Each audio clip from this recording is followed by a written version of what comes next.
এই দেখো, কলেজ থেকে বাড়ি ফিরেই তো দেখি মায়ের এলাহি আয়োজন। প্রত্যেক বছর সবার বার্থডেতে আমি স্পেশাল কিছু করার চেষ্টা করি, তবে এই বছর আমি কিচ্ছু করিনি, একা হাতে মা সব করেছে।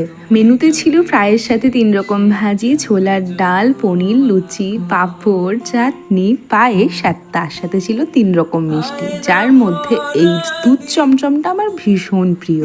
আচ্ছা, তোমরা জন্মদিনের মেনুতে নিরামিষ খাবার দেখে অনেকে হয়তো অবাক হবে, তো চলো তোমাদের কারণটা বলি। তার প্রথম কারণটা হচ্ছে, আমাদের বাড়িতে জন্মদিনের দিন ঠাকুরকে ভোগ দিয়ে ঠাকুরের প্রসাদ খাওয়ার নিয়ম আছে, এটাই হচ্ছে প্রধান কারণ। এবং তারপর যেহেতু আমরা এবছর শ্রাবণ মাসে নিরামিষ খাচ্ছি, তাই আমিষের তো কোনো প্রশ্নই উঠছে না। কিন্তু আসল কথা কি বলতো, যদি এত ভালো ভালো মেনু থাকে তাহলে লোকজন আমিষ ছেড়ে নিরামিষের পথেই চলবে।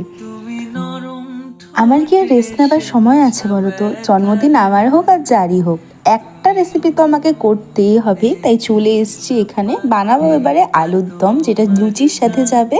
এবেলা তো ফ্রাইড রাইস খেয়েছি আমরা, তবে রাতের বেলা হচ্ছে পোলাও। সেই পোলাওয়ের জন্য বানাবো হচ্ছে বাটার পনির। রান্না তো চাপিয়ে দিয়েছি। আর দেখো, তোমাদের তো বলাই হয়নি, এই যে এত সুন্দর জামাটা আমি পরে আছি, এটা আমাকে বানিয়ে দিয়েছে ছোট মামি, যেটা আমার ভীষণ পরিমাণে পছন্দ হয়েছে। সুতির জামা তো এমনিতেই ভীষণ কমফোর্টেবল, তাই আমি জন্মদিনে পরবো বলে এই জামাটা তুলে রেখেছিলাম। আর এইদিকে দেখো, আমাদের আলুর দম অলরেডি হয়ে গেছে, আর এইদিকে বাটার পনিরের মশলাও কষানো হয়ে গেছে। আজকের ব্লগটা এখানেই শেষ করি। বার্থডে দিন রাতে কি মজা করলাম সেটা তো তোমাদের নেক্সট ব্লগে দেখাবো। তার জন্য চ্যানেলটা সাবস্ক্রাইব করে দিও। আজকের জন্য টাটা।